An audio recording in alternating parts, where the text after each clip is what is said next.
দেশনেত্রী বেগম খালেদা জিয়ার নেতৃত্বে 6টি নতুন কলেজ নির্মাণ করেন। Golachia degree college, Keraniganj girls school and college, Ambagicha college, Nayabazar degree college, Hazratpur Shaheed president Ziaur Rahman college, Barishul school and college.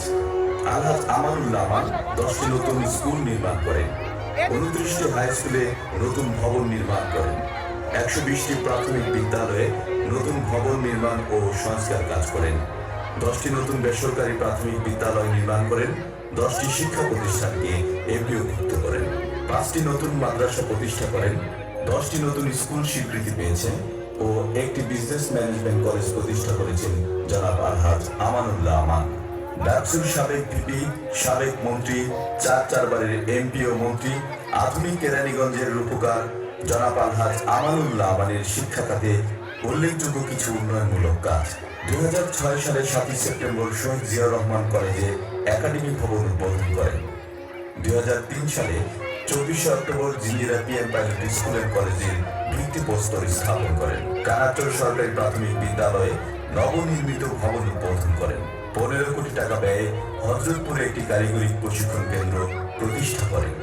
আধুনিক কেরানীগঞ্জের উপকার ডাকসুর সাবেক ভিপি, নন্দিত জননেতা জনাব আলহাজ আমানুল্লাহ আমান স্বাস্থ্য খাতে উল্লেখযোগ্য অবদান রেখেছেন। জিঞ্জিরায় 20 শয্যা বিশিষ্ট আধুনিক হাসপাতাল নির্মাণ করেন। হযরতপুরে 10 শয্যা বিশিষ্ট আধুনিক হাসপাতাল নির্মাণ করেন। কালিন্দী ইউনিয়নে স্বাস্থ্য ও পরিবার পরিকল্পনা কেন্দ্র নতুন ভবন উদ্বোধন করেন। মালঞ্চ হাসপাতালে 32 থেকে 50 শয্যা বিশিষ্ট নতুন ভবন নির্মাণ করেন এবং অ্যাম্বুলেন্সের ব্যবস্থা করেন। কোন্ডা ইউনিয়নে 10 শয্যা বিশিষ্ট আধুনিক হাসপাতাল নির্মাণ করেন। কলাতিয়ায় স্বাস্থ্য ও পরিবার পরিকল্পনা কেন্দ্র নতুন ভবন উদ্বোধন করেন। সুবাড্ডায় স্বাস্থ্য ও পরিবার পরিকল্পনা কেন্দ্রের নতুন ভবন উদ্বোধন করেন। যোগাযোগ ও পরিবহন খাতে আধুনিক কেরানীগঞ্জের উপকার ডাকসুর সাবেক ভিপি জনাব আলহাজ আমানুল্লাহ আমান দেশনেত্রী বেগম খালেদা জিয়ার সহযোগিতায় কেরানীগঞ্জের আমূল পরিবর্তন ঘটিয়েছেন। 1991 সালের পূর্বে সমগ্র কেরানীগঞ্জে মাত্র আধা কিলোমিটার পথ পাকা রাস্তা ছিল। কেরানীগঞ্জের 95% মূল সড়ক ও সেতু ডাকসুর সাবেক ভিপি জনাব আলহাজ আমানুল্লাহ আমান এমপি ও মন্ত্রী থাকা অবস্থায় নির্মাণ করেছেন। কেরানীগঞ্জের সকল মহাসড়ক তিনি প্রশস্ত করেছেন। তিনি কেরানীগঞ্জ থেকে দোহারের সংযোগ সড়ক নির্মাণ করেছেন। বাবুবাজার ব্রিজ উদ্বোধন করেন দেশনেত্রী বেগম খালেদা জিয়া। ওয়াশপুর বসিলা ব্রিজ ভিত্তিপ্রস্তর স্থাপন করেন দেশনেত্রী বেগম খালেদা জিয়া।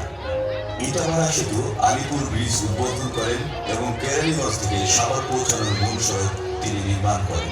বিক্রমপুর থেকে স্বল্প সময়ে কেরানীগঞ্জের যোগাযোগ ব্যবস্থা তার আমলেই উন্নয়ন করা হয়। সড়ক যোগাযোগ উন্নয়ন করতে কেরানীগঞ্জ উপজেলায় বিভিন্ন স্থানে ছোট বড় মিলিয়ে 180টি ব্রিজ ও কালভার্ট তার আমলে স্থাপন করা হয়েছে।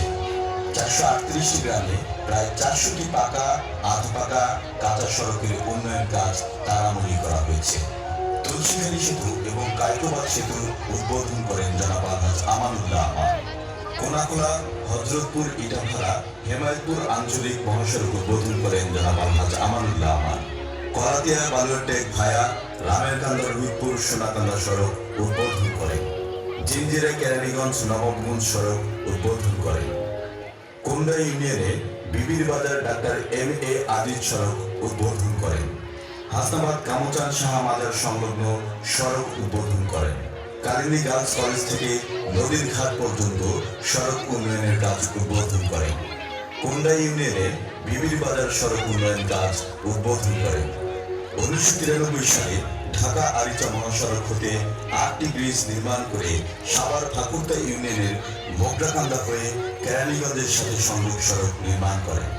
জিঞ্জিরা থেকে কালিন্দী বুড়িগঙ্গা নদীর তীর বেড়িবাঁধ নির্মাণ করেন। হযরতপুরে ধলেশ্বরী নদীর তীরে বেড়িবাঁধ নির্মাণ করেন। বিদ্যুৎ ও জ্বালানি খাতে আধুনিক কেরানীগঞ্জের উপকার ডাকসুর সাবেক ভিপি, নন্দিত জননেতা জনাব আলহাজ আমানুল্লাহ আমান গুরুত্বপূর্ণ অবদান রেখেছেন। 1991 সালে কেরানীগঞ্জের প্রায় 95% এলাকায় বিদ্যুতের আলো পৌঁছেনি। কেরানীগঞ্জের ভৌগোলিক অবস্থার সাথে সঙ্গতি রেখে বিভিন্ন উন্নয়নমূলক কর্মকাণ্ড বাস্তবায়নের পাশাপাশি বিদ্যুৎ অবকাঠামো নির্মাণ ও বিদ্যুৎ উৎপাদন ও সরবরাহ বৃদ্ধি